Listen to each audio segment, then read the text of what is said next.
দর্শক এ বিষয়ে আরো বিস্তারিত জানতে আমরা মুন্সিগঞ্জ এবং কুষ্টিয়া থেকে যুক্ত হচ্ছি।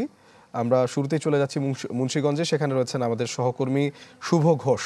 শুভ, আপনার পেছনে আবহাওয়া দেখছি মেঘলা, কি অবস্থা মুন্সিগঞ্জের আজকের আবহাওয়া পরিস্থিতি? শোভন, আকাশ থেকে বৃষ্টি আর কৃষকের দু চোখ থেকে ঝরে পড়া অশ্রু এখন ঝরে পড়ছে। মুন্সিগঞ্জে গতকালকের যে শিলাবৃষ্টি তার ক্ষতিগ্রস্ত যে ফসলি জমি আছে সেখানে জেলা কৃষি বিভাগ এখন পর্যন্ত ক্ষয়ক্ষতি কী পরিমাণ হয়েছে সেই পরিসংখ্যানটি তারা দিতে পারেনি। তবে আমরা দেখেছি যে মুন্সিগঞ্জ সদরের বিভিন্ন এলাকায় কিন্তু যেসব শিলাবৃষ্টি হয়েছে তাতে ব্যাপক ক্ষয়ক্ষতি হয়েছে ফসলের জমিতে।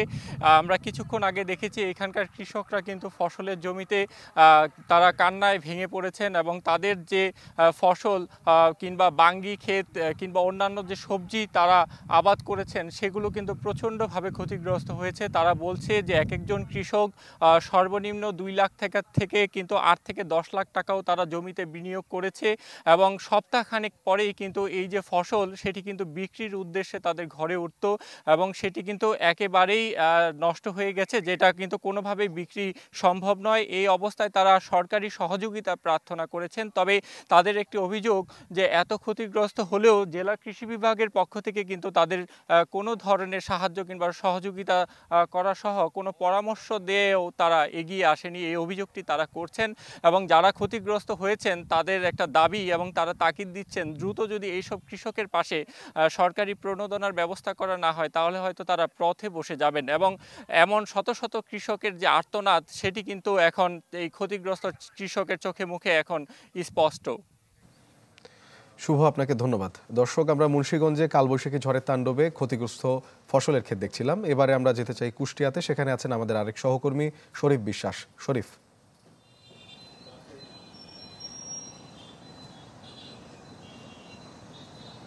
শোভন, গরমের তীব্রতা কিছুটা কমেছে, বিশেষ করে আজ আমরা সকাল থেকেই দেখেছি যে আকাশে মেঘাচ্ছন্ন, এই মেঘাচ্ছন্নের কারণেই কিন্তু গরমের তীব্রতা কমেছে।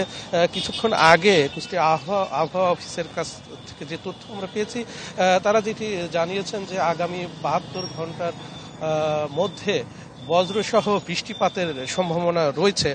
যদিও অন্যান্য জেলায় আমরা শুনেছি বা দেখেছি যে বজ্রসহ বৃষ্টিপাত কিংবা শিলাবৃষ্টি কিংবা কালবৈশাখী ঝড় বয়ে গেছে, কিন্তু কুষ্টিয়াতে এখন পর্যন্ত এ ধরনের কোনো ঘটনা ঘটেনি। অর্থাৎ বৃষ্টি যে কাঙ্ক্ষিত যে বৃষ্টি, সে বৃষ্টি কিন্তু বৃষ্টিপাত হয়নি কুষ্টিয়ার উপর দিয়ে।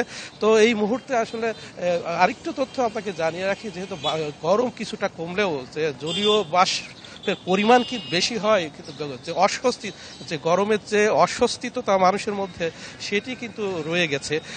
তো কিছুক্ষণ আগে আমরা আবহাওয়া অফিসের আরেকটু তথ্য জানলাম যে সকাল 9টার সময় তাপমাত্রা রেকর্ড করা হয়েছিল 27.5 ডিগ্রি সেলসিয়াস। যদিও সকালে গরমের তীব্রতা কম থাকে, 12টা কিংবা আগামী বিশেষ করে 3টার মধ্যে যে তাপমাত্রা নিরূপণ করবেন সেটি কিন্তু আরও বাড়তে পারে, অর্থাৎ 40 ডিগ্রির নিচেই থাকবে বলে আমরা আবহাওয়া অফিসের যে সূত্র, যে তথ্য, সেটি থেকে আমরা জানতে পেরেছি। শোভন। শরীফ, আপনাকে ধন্যবাদ। দর্শক, আমরা আবহাওয়া পরিস্থিতির খবর জানতে যুক্ত ছিলাম মুন্সিগঞ্জ এবং কুষ্টিয়াতে।